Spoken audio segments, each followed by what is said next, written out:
Hi guys! Alam nyo ba na dito sa bayan ng Mahayhay, Laguna ay may 4 na sikat na paliguan? Sikat ang mga ito dahil sa kanilang mala crystal clear na tubig na nagmumula pa sa bundok Banahaw.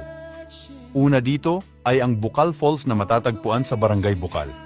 Kilala rin ito bilang Kilangin Falls sa bayan ng Liliw.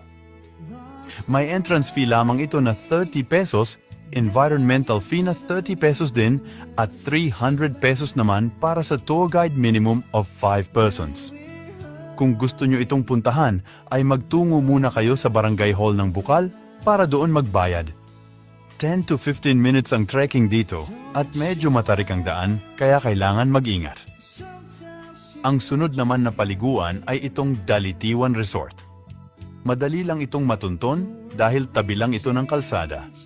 150 pesos naman ang entrance fee dito. May malaking pool ito at ang tubig ay galing sa bukal.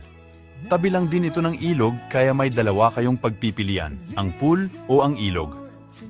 May maraming cottages ito at mga rooms para sa mga gustong mag-overnight. Ang pangatlong paliguan ay itong Sprite Falls, taas lamang ito ng Dalitiwan Resort. 75 pesos naman ang entrance fee dito. May mga cottages din at pwedeng-pwede mag-overnight. Ang pang-apat ay itong Taytay Falls na matatagpuan naman sa Barangay Taytay. 50 pesos ang entrance fee dito. Ito ang pinakasikat sa apat, kaya maganda itong puntahan pag weekdays para hindi dagsa ang tao.